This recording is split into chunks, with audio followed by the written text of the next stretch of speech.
and Found safety. mine for the old stuff. Okay, okay. Okay, we're off. Let's have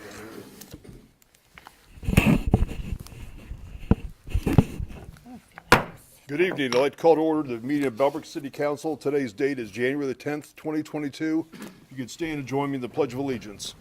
I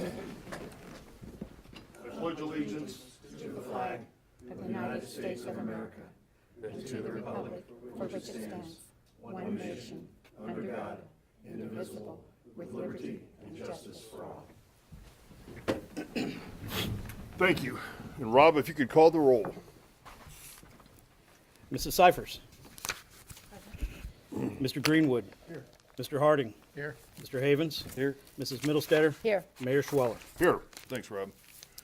Everyone should have before them the minutes of the December 13th, 2021 meeting, which was our last meeting last year. Does anyone have any changes, additions, or corrections to those minutes? None, Mayor. Seeing none, I declare the minutes approved as submitted. Under Mayor's announcements tonight, I want to welcome two new members, Catherine Cyphers and Brady Harding, to council, and also welcome back returning member Forrest Greenwood. We're happy to have you all here, and we're going to fill our last seat of council hopefully by the end of February, and we'll be back to full force at that time. At this time, I would invite our new members to maybe introduce themselves briefly to our citizens. Catherine, did you want to go first, or would you prefer I started with the veteran Forrest? I think we should start with the veteran first. Okay, Forrest, go ahead. He's over here practicing. My name's Forrest Greenwood. I live with my wife, Jackie, at 42 Southwest Street. We have 3 adult children who were raised here and attended and graduated from Bellbrook schools. I was in the Marine Corps before I lived here for 5 years, and then when I got here, I worked at Wright-Patterson Air Force Base, was in Air Force Reserves. I've since retired from those. Now I dabble around with rental property, and I'm a council member, which I enjoy greatly. And I enjoyed living here and raising my kids. When I was raising kids, I was focused on that. Didn't have to worry about crime. The schools were good. City services were always outstanding. And after I became an empty nester, I really don't like that term, but that's what I am. But I decided to run for council, try to give back and maintain an environment like I enjoyed living here and raising kids. I enjoy working with other council members, the mayor and the city manager. I always respect and listen to other members so we can move forward with the best policies and decisions. I always look forward to talking to citizens and listening to their input. Simply put, I'm here to listen to citizens and adhere to their wishes and desires.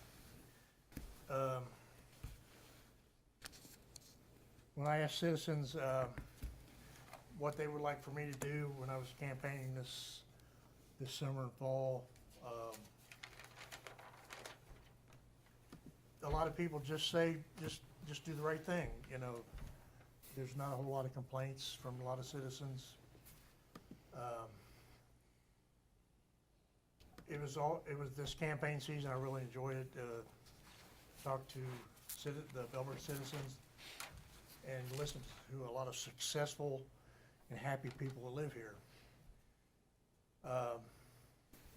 You can go about anywhere in Bellbrook and see the well-kept properties. People are proud of their properties because they love Bellbrook. They like living here.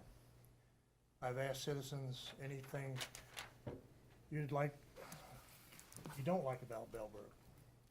And sometimes you'll hear the word taxes, but rarely anything they don't like. Bellbrook does have a few citizens down on their luck and do need some help. I support the Bellbrook Sugar Creek Community Support Center. They're so helpful. I support the Open Arms Health Clinic. If you're uninsured, they don't charge. So we're fortunate to have them here. I'll represent everyone from the top of the hill to the bottom of the hill. So far, I've stated a lot of good things about Bellbrook, but we, like everyone, have and will have challenges. ahead that will test our resolve and capabilities to keep our small town friendly and thriving. I will work with citizens, committees, city manager, other council members and other agencies to work through any challenge we face. We have faced a 100-year pandemic and we have stood up and still moving forward. I thank from the bottom of my heart citizens of Bellbrook for trusting me to represent you in a very important position. Feel free to contact me with your praise or concerns anytime. Thank you, Bellbrook. That's all I have. Thanks. Thank you, Forrest. Either one of you want to go next, or Catherine, or? Sure. I don't have a long speech, but my name is Catherine Cyphers. I live here with my husband and my 2 children in Bellbrook. I was born and raised in Dayton, left when I joined the military, retired, and came back home. So I've been in public service for 28 years, and I ran because I would like to continue on my public service. I have a background in finance, and I hope to bring that to the city of Bellbrook. And I want to thank everyone who voted for me, and I look forward to working with everyone. Thank you. Brady. Thank you. My name is Brady Harding. I'm married to my wife, Nikki. I have 2 children, Jack, 26, and Madison, 21. I've been a resident now of Bellbrook for 25 plus years. I am a licensed architect, licensed I think in like 47 states right now. I'm very excited to see how I can use my my talents and what I've been doing over the past 30-some years in architecture to help the community here. I'm excited to see, what we can do to help grow the businesses in the downtown part of the city, and see what we can do to help develop things in a better way. I'm excited, and I'm very happy that you elected me, and I thank you all for bringing me on. Thank you very much. And we took the oath of office at the Greene County Courthouse on December the 28th, and the oath was administered by Judge Adolfo Trinicchio. So all 3 of us, plus myself, were sworn in at that point in time. So thank you again. Welcome to Bellbrook City Council. Next on the agenda, we do not have any public hearings tonight, nor do we have any board reports. We do have an introduction of an ordinance number 2022-0-1. Councilman Havens, please. Thank you, Mr. Mayor. City of Bellbrook ordinance number 2022-0-1, amending ordinance 2021-10 by making supplemental appropriations for expenses of the City of Bellbrook for the period beginning January 1, 2022 and ending December 31st, 2022. Whereas the City of Bellbrook adopted the 2022 annual budget based on the best information available at the time, and whereas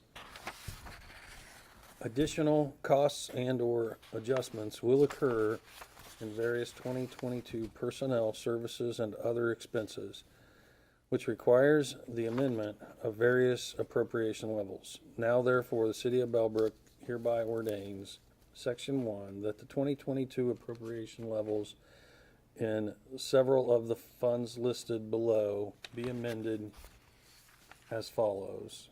It looks like it's really only 2 funds, the water fund and the capital improvement fund. Section 2, this ordinance is declared to be an emergency measure necessary to meet public emergency affecting health, safety, morals of public welfare, or special emergency in the operation of a municipal department. And for the further reason that these corrections are needed to balance the appropriations based on the 2022 budget. Therefore, this ordinance shall take full force and effect immediately upon its adoption by council. Section 2. It is hereby found and determined that all formal actions of this council concerning and relating to the adoption of this ordinance were adopted in an open meeting of this council, and that any and all deliberations of this council that resulted in such formal action were in meetings open to the public in compliance with all legal requirements, including but not limited to Section 121.22 of the Ohio Revised Code. Thank you, Ernie. And this is our first supplemental appropriation to the budget of 2022. And I'll turn it over to Rob for a brief introduction into it, and then we will have a public hearing on this at our next meeting, so we don't need to have a vote tonight. Thank you, Mayor, members of council. This is simply a Excel formula, left out 6 lines in the worksheet, transition to the budget ordinance type of situation. So the numbers really aren't any different than what council discussed and was prepared to appropriate. However, in the Excel spreadsheet, we added and split up and better appropriated some personnel expenses in the water fund. And you see that those are highlighted on the second page of the read ahead. Those lines were all categorized under one department. However, we split it out and included some administrative personnel expenses from the water fund. And we wanted to better define and split that out. When we added those funds, the formula didn't know to add them to the summary in that little section. And, well, the checks and balances of the budget process, when we went to enter line by line the budget into our accounting system, obviously we were off by $70,000, and we were able to easily identify that the Excel spreadsheet didn't add up to what we were actually looking to do. So it isn't actually an increase because of unanticipated expenses. It was truly that. The same thing went for the capital. There was one $10,000 expense that, again, wasn't included in the summary column. And thereby was $10,000 less. So that's that's the purpose of those. We will ask, and the reason that it is written as an emergency is so that it does go into effect upon consideration for adoption at the next meeting, because we want to be completely balanced and appropriated prior to the beginning of our audit. And our audit will be starting here in the next few weeks. So we will ask that. So if there's any questions, be happy to answer them. One good thing, and I'll explain one of the upgrades that we have in my city manager's update, is that when we had to rebuild a lot of broken formulas in this Excel spreadsheet for this budget process, that's a problem we won't have in the future, because we've got a new analytics program that we're going to be implementing. But I'll talk about that here shortly. So again, with all that, that's all I have. Thanks, Rob. And as Rob said, our budget is developed on an Excel workbook. And those of you familiar with Excel know that when you use the same formulas, the same entries one year after the next, it's very easy. When you add a line, delete a line, or make any type changes to it, it's kind of problematic to go back and adjust a lot of schedules. We've had concerns and problems with it in the past, and it's just how it gets printed out, how it gets finalized. So with the new analytics, I think it's going to be much smoother and hopefully a lot easier for council and less confusion. And again, this is just something, a couple new cells did not get picked up in our summary that we have, but we talked about them in our budget presentations. So again, we'll have a public hearing on that January the 24th at our next meeting, and we'll have a vote at that time. Next on the agenda is the adoption resolutions. We have one resolution tonight, Resolution 2022-R-1. Councilwoman Middlestetter, please. Thank you, Mayor. Resolution 2022-R-1, authorizing the city manager to enter into a services agreement with Greene County Board of County Commissioners to join the countywide Public Safety Information Sharing Network. Whereas City Council has determined it is in the best interest for the city to have all public safety forces connected to and operate within a countywide public safety information sharing network. And whereas joining the interagency agreement allows the Greene County Sheriff to add the City of Bellbrook on as a user of the Public Safety Information Sharing Network.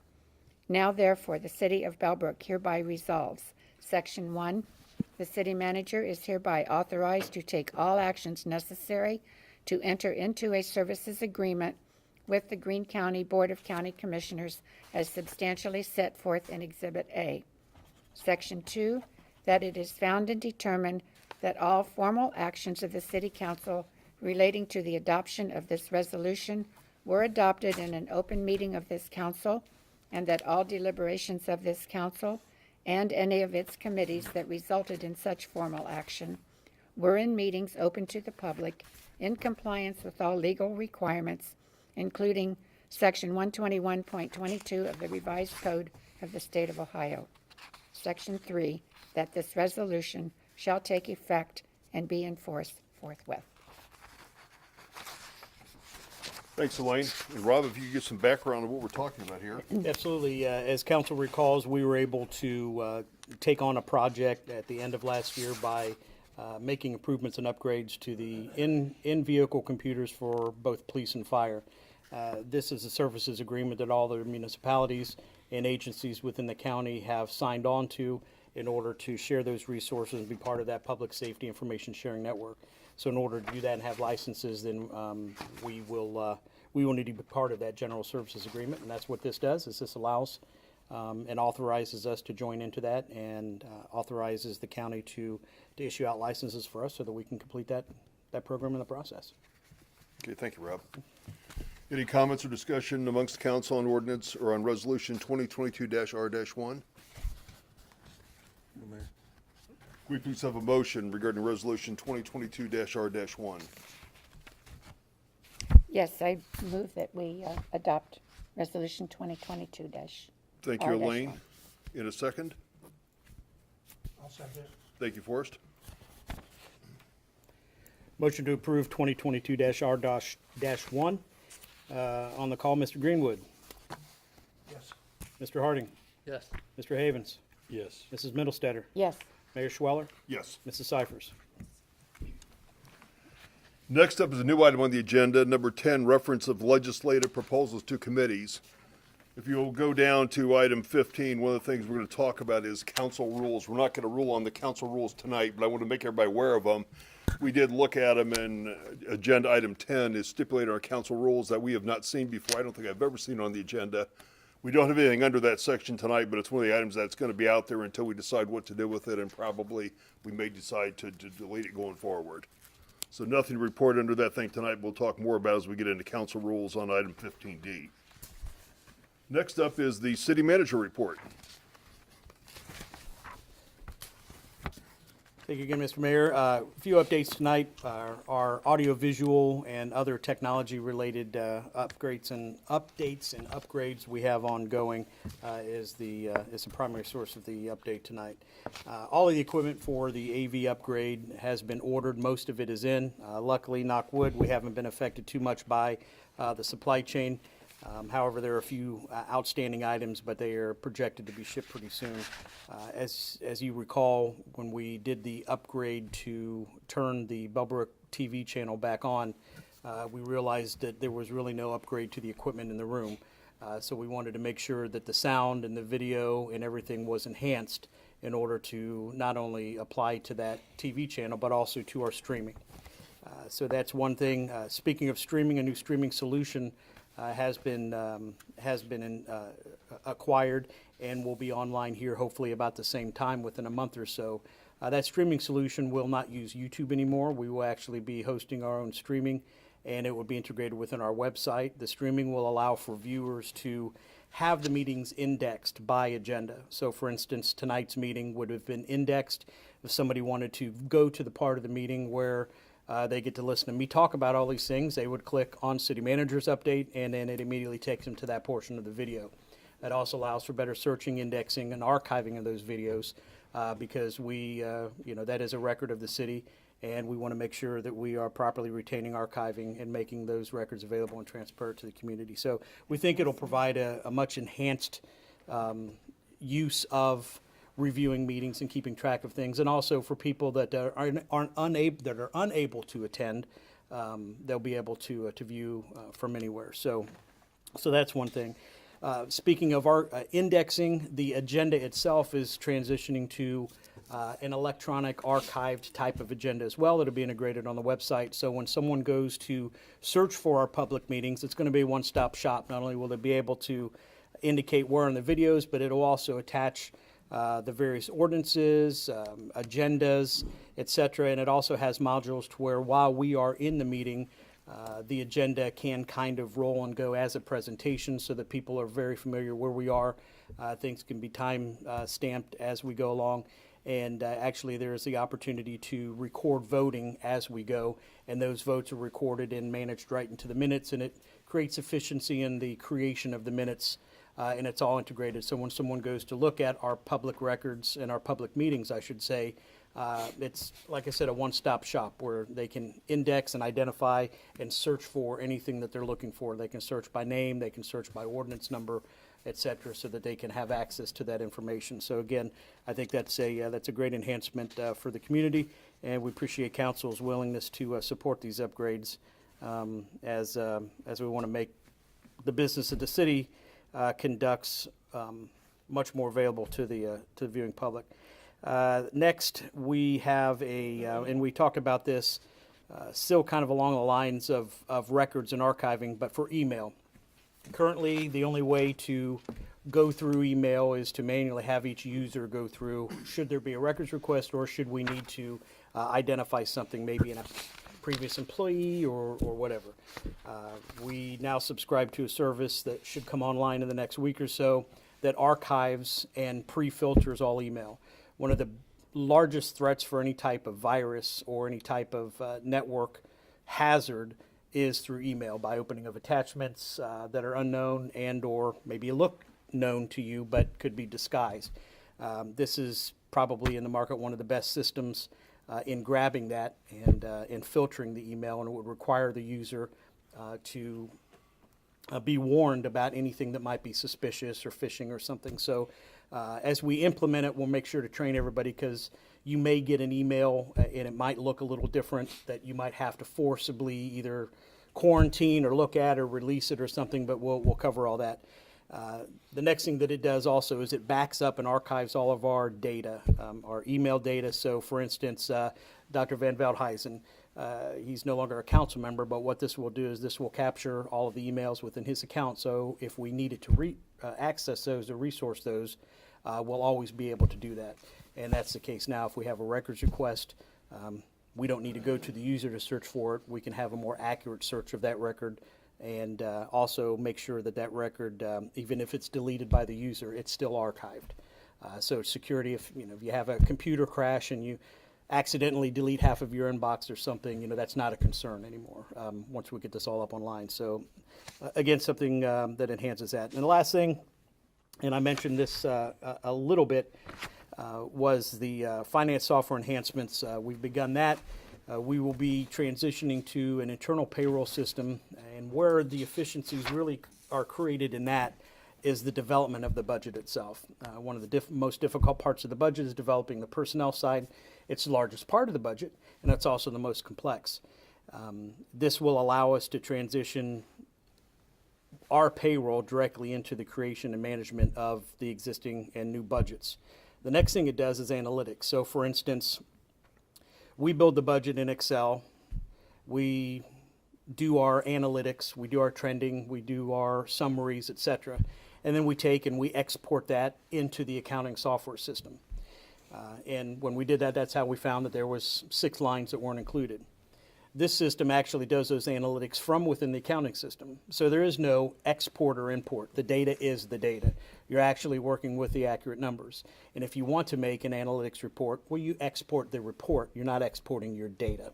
So there's really a great reduced chance of missing an export or import and or manipulation or misinterpretation of that data from one software program to another. It's all housed within one. So we think that that is a safer, more secure way, but also will show some efficiencies and some enhanced use and analytics within itself.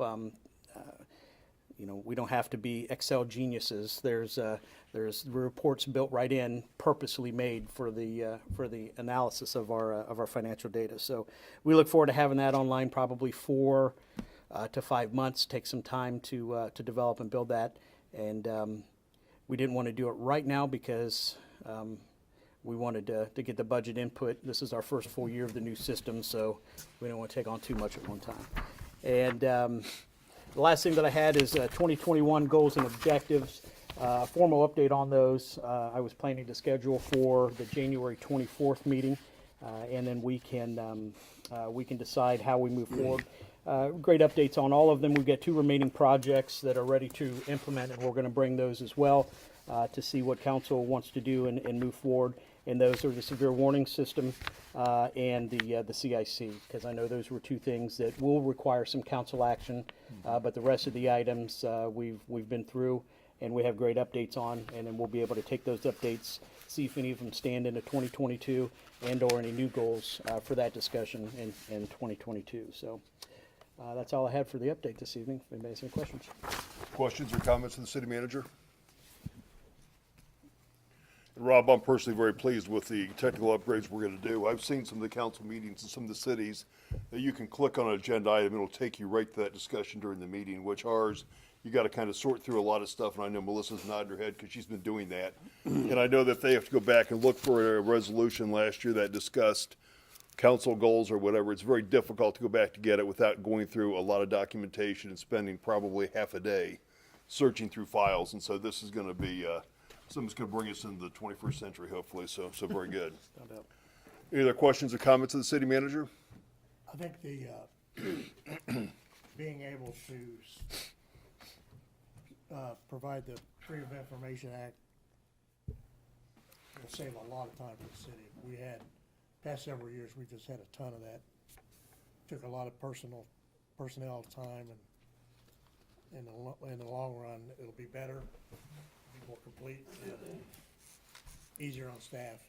That's good. Agreed. Any other comments? Rob, good report, thanks. Thank you. Item 12, committee reports. First, we'll start off with safety. Thank you, Mayor. The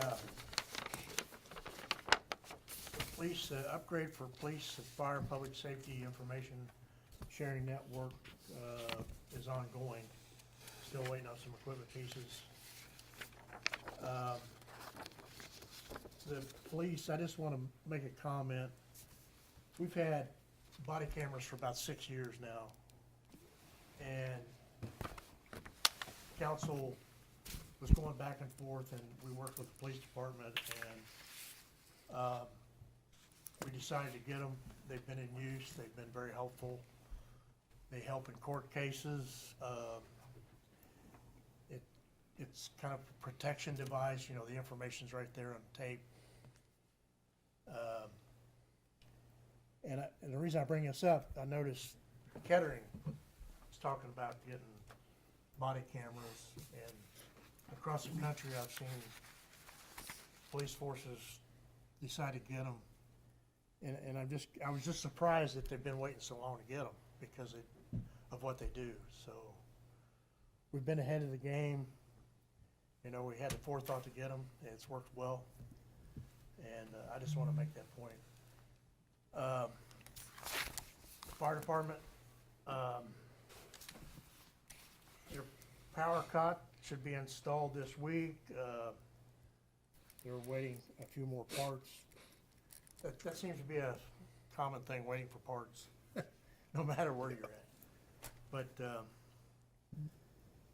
the budget we passed, they're buying a new ambulance, and Chief Fazzaro has assigned a committee to go over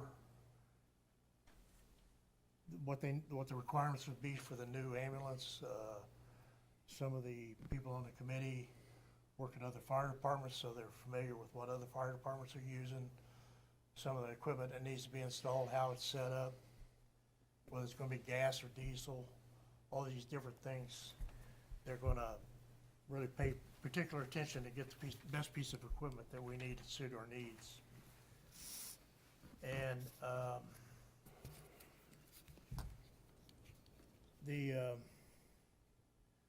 that's all I have on safety. Thanks. Thanks, Forrest. Finance and Government Affairs. Ernie, you or I want to talk to that? I presume nothing to report this evening? Yeah, I think basically it was on the agenda, just Yeah. the Excel line items. Yeah. And Forrest, back to you with the service. Thank you, Mayor. Service Department, about the last week of December, they had their 3-year EPA inspection. That's fairly in-depth. They go through all the paperwork. They look at all the testing, make sure everything's up to date, it's been done, documentation.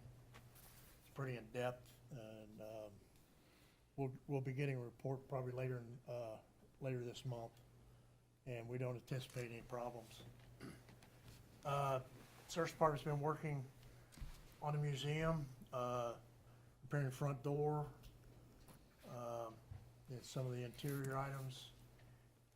They're installing something I've kind of never heard about, was interior storm windows. They go over the windows to help save heat, but you kind of don't see them, so you still have the old style window. You can still be seen. They're anticipating a lot of heat savings, saving energy.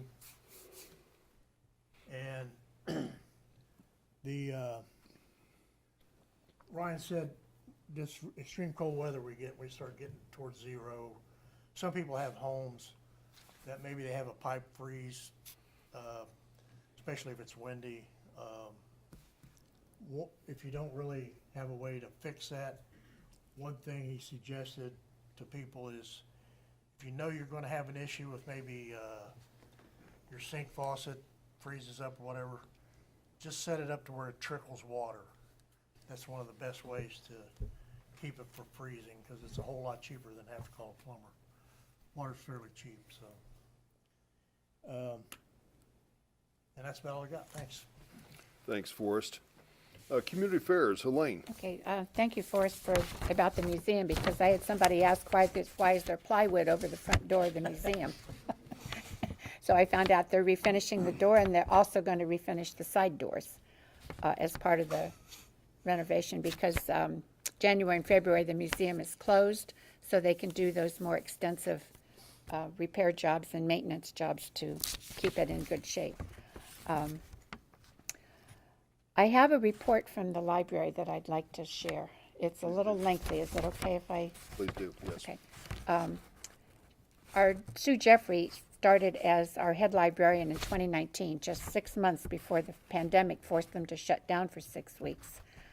They had no furloughs or layoffs. They opened back up into 2020 in May to 2 weeks to curbside, and 2 weeks later to fully being open, while Dayton and Centerville were still closed. They didn't lose any staff except for one person due on leave for maternity reasons. Sue said she is grateful to the city to allow us to reserve 2 spaces in the parking lot during 2020 to outside curb service. They have provided over 4,587 families with this service. So it was quite well used during the pandemic, the worst part of the pandemic. They've installed a second wireless router so people and the patrons in the downtown area could have internet, plus the outdoor seating, which I think everyone has seen by now. They started offering kits that patrons could take home and learn something new. They have had over 1,000 participants just this year for that service. In partnership with the Ohio Department of Health, they've passed out approximately 6,000 COVID-19 testing kits.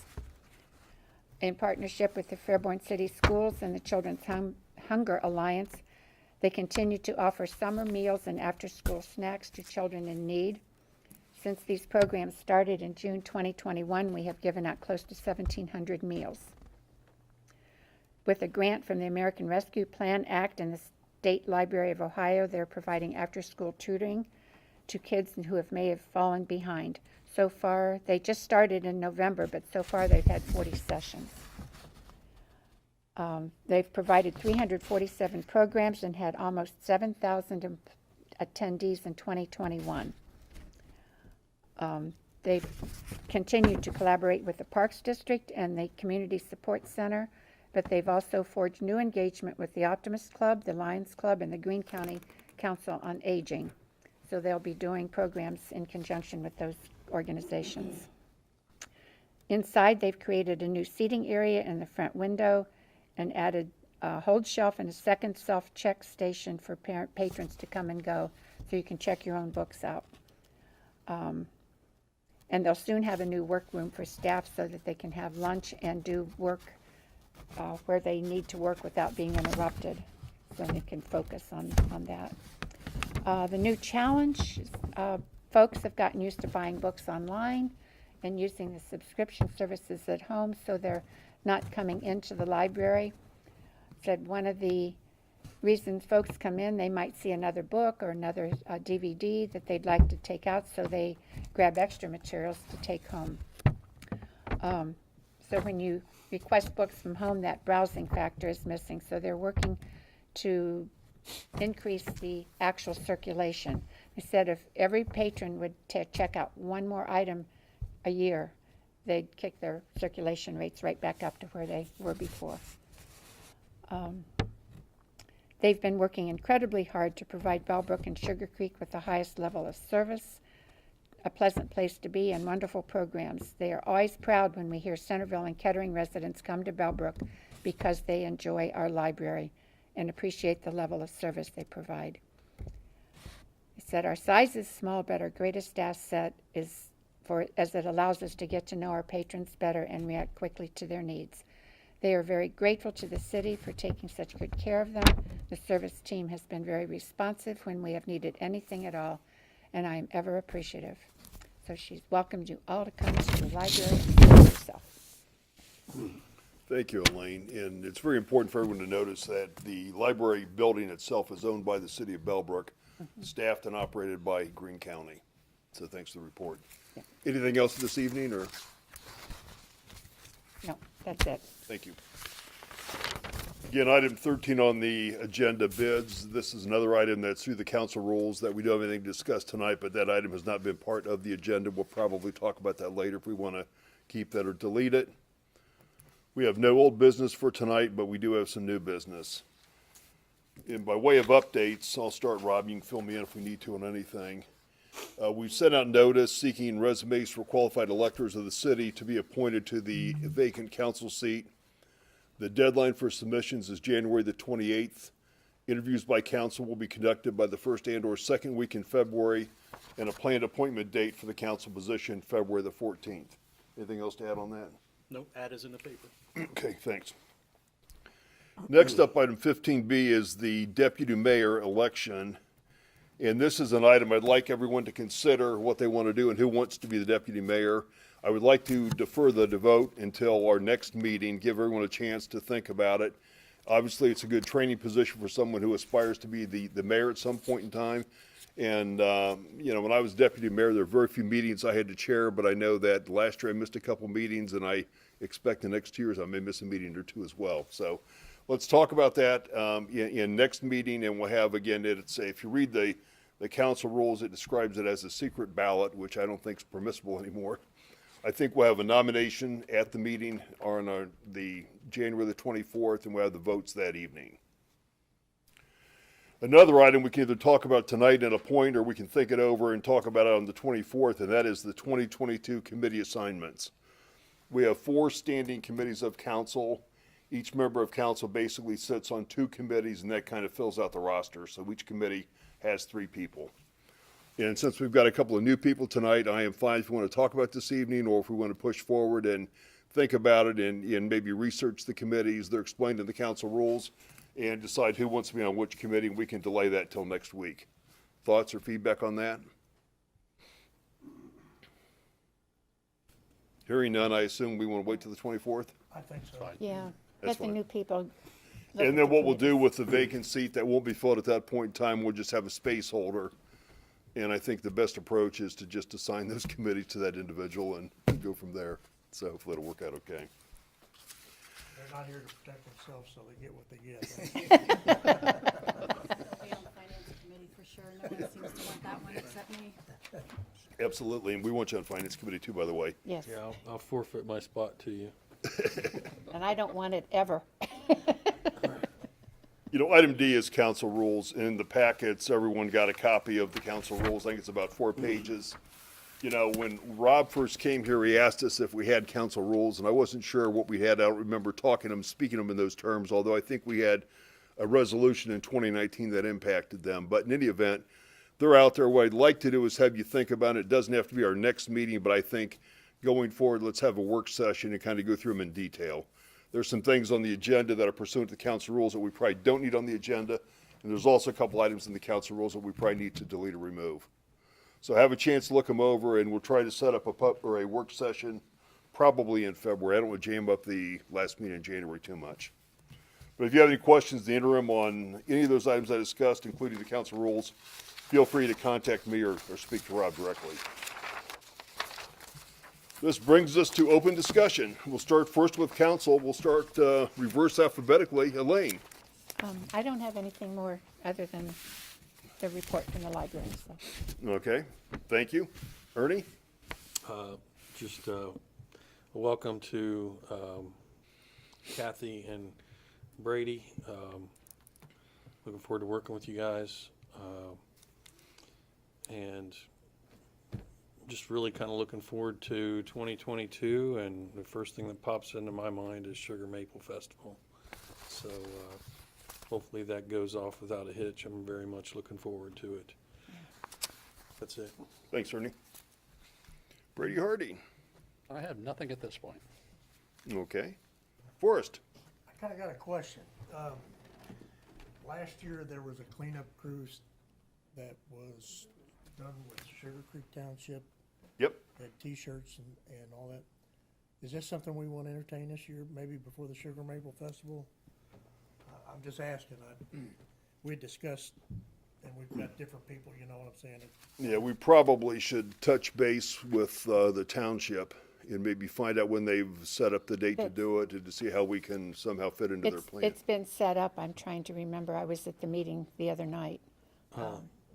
April something, and I think it is prior to Sugar Maple Festival. So, There's also a county community-wide service project that's coming from, it was instigated by the Lions Club, and they're trying to get all of the service clubs in the city and township together on one day Oh, wow. to do just whatever project, but so it is a big impact on the community. Outside maintenance, cleanup, you know, just lots of different things. We've just had one meeting on that so far. I went as the representative of the garden club, so just let you know that that's coming. The date has been set for sometime in September. I forget the exact date. But I know the township has set their cleanup date for sometime in April. We Okay. can get that. I should have written it down because it just went right through. I know one of the walkability studies, one of the suggestions was to have those type of gatherings. And, it helps camaraderie and people get interested in the city and start sharing their time and talking with each other. They had 8,000 pounds of trash picked up at the last one. Wow. I do know that going into that meeting that you're talking about with the community meeting, the Lions Club goal was to have cleanup prior to the festival. That was their original intent in pulling the service organizations together in the community, and I was really hopeful that was going to happen, but somehow it ended up. We moved shot to it down September. because the timing was just, everybody was way too busy during that, prior to that time, because it was August. Oh, you mean the Sugar Maple Festival? Yeah, Okay, yeah. Yeah, I think the last I'd heard was the goal was the 9th. I don't know. there were too many complications with all the other service groups. Maybe I could ask Rob to reach out to the township, find out what date it is and see how they put it together and what kind of effort it would take us to put something together like that to join on that same day. You may get some help from the Lions Club. I think that they We'd love it. certainly wanted to try We'd love it. to help, so. Okay. Anything else, Forrest? I'd just like to welcome the Honorable Brady Harding and the Honorable Catherine Cyphers to council. Thank you. Thanks. That's all I have. Last but not least, Catherine. I don't have anything specific, but I'll just throw one more thank you out to the residents of Bellbrook that voted me in and allowed me to take on this role. Very good. Again, congratulations on the win, and I'd also like to, again, thank our service department, Ryan Paisley. I know he put the snowflakes up very seamlessly and took them down very seamlessly, and it sounds like it passed mustard, so. And Rob, thanks for your thoughts on putting them up. We got a lot of good feedback on that, and it does improve and provide some nice lighting in downtown Bellbrook, and I was happy we were able to continue that practice and stay back in the game. Okay, next up is public comment. This time you're allowed to have up to 3 minutes. We ask that you take the podium and give us your name, address, and again, you're limited to 3 minutes. Does anyone from the audience care to speak this evening? Denny Bennett, 2211 Shadowwood. My lovely wife Carol and I are here tonight to congratulate the two new people on council, Catherine and Brady, and also to congratulate the existing council. Number one, for keeping us safe. Bellbrook is a very safe place to live, and it's all due to the fire department, the police department, and the service department. We have fabulous people in those departments. And also, it's a very safe place and a very, very great place to live. We wouldn't live anywhere else. I just wanted to say thank you. Any questions for me? Forrest, you got a question? I only have 3 minutes. It used to be 5 minutes, Mike. It's always been 3. When I was on council, it was 5. Really? All right, well, It's in the charter. it's in the charter. All right, my mistake. Is there anything that we need to be doing? Yes, every one of you need to listen to the people in this audience. You need to listen to the people that live here and see what they want. Good question. Anybody else? Thank you. Thank you for your comments, Denny. Thank you, Denny. Next.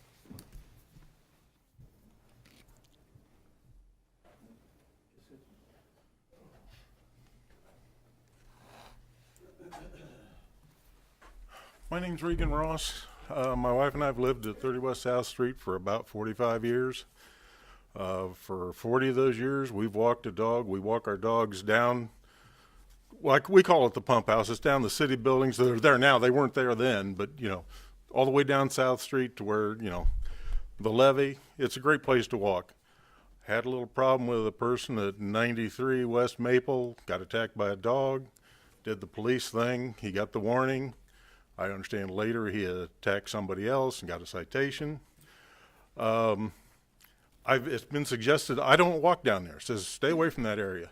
That ain't going to happen. I've been doing it too long. It's a great place to be. Had some more dogs, loose dogs, behind our house at 25 West Maple. We've called, and I think the call went through Greene County or something. One of the officers said it got transferred or not done right. They have a tendency to let their dogs run loose, and then they come to the door and get them. Sometimes they're out with them, sometimes not. There was last week, my wife saw him as she was leaving, running the neighborhood. I got back at 3. She saw him at 1:30. I came up to the police station and said, well, unless you call right away, we can't do anything.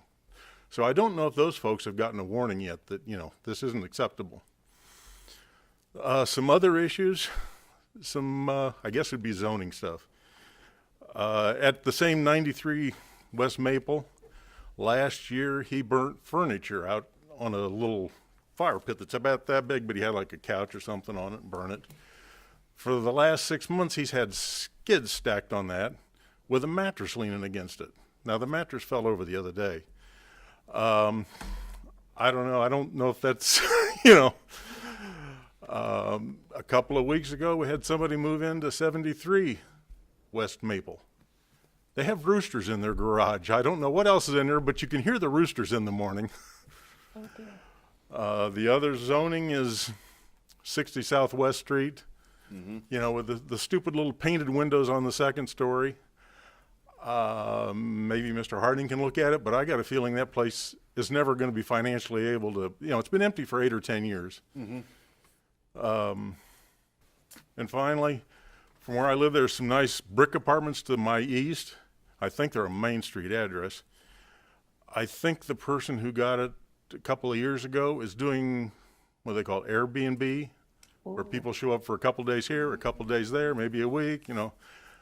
It just doesn't seem like I guess you'd call it a quality of life. Yeah. About 2 months or 2 years ago, I met a guy that lived over on Maple, and he moved out the township because he needed more room. We were talking, and he says, boy, I really miss the neighborhood. I told him, I still live here, and I miss it. I've got pictures of all this stuff, and a short, if you want to just pass it, got some for everybody. Okay. I don't know if it's things you can do or if it's within your realm, but I didn't know what else to do. I sort of got to the top and said, okay, we're going to try this. Well, I'm Thank you. sorry you had a bad experience, and this is something we will look into. I'll ask the city manager to look at it, and also to involve the police in on the dog problems, because that's very unfortunate. The other thing is, we just recently hired a new zoning inspector, and he's with us tonight. Rob, if you want to introduce him briefly, or? Oh, sure. Yes, we started Jason Foster last week. Very timely comments, Mr. Ross, because Mr. Foster and I actually were driving through your neighborhood today and taking notes and on some existing violations. And Mr. Foster noted that one of the things about our code and our property maintenance code is some of the brevity and lack of process in being able to have timelines and a strict process of making sure the resolution and the cleanup occurs. So Mr. Foster comes to us with about 12 years of experience.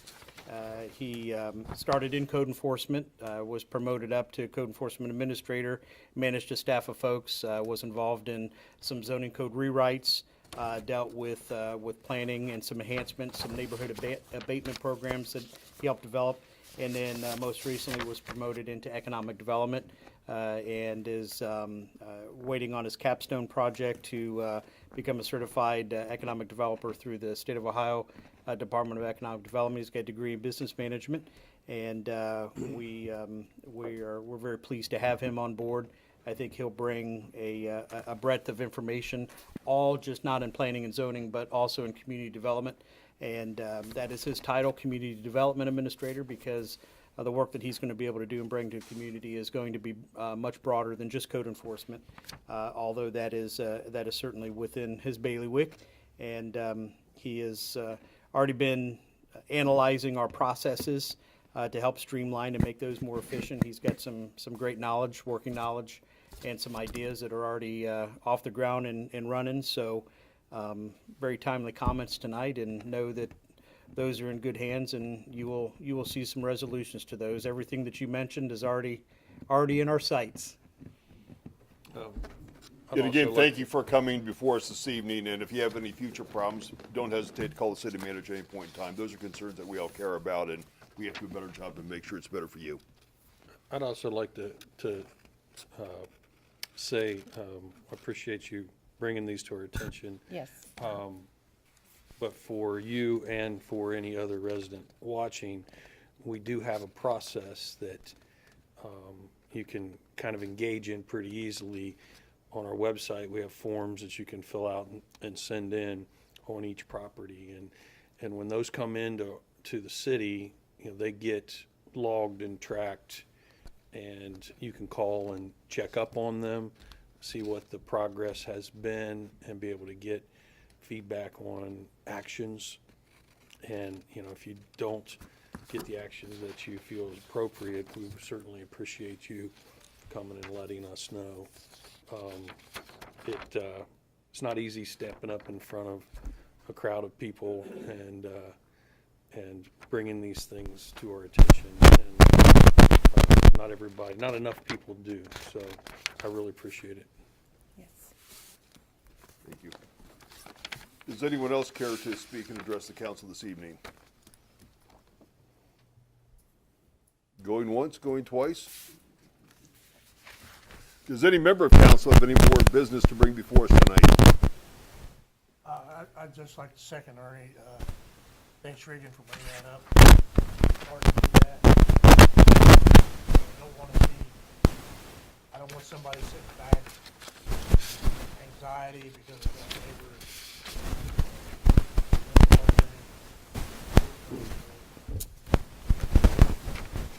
That's all I have. Anything else of council this evening? Seeing nothing, I declare the meeting adjourned. Thank you for attending.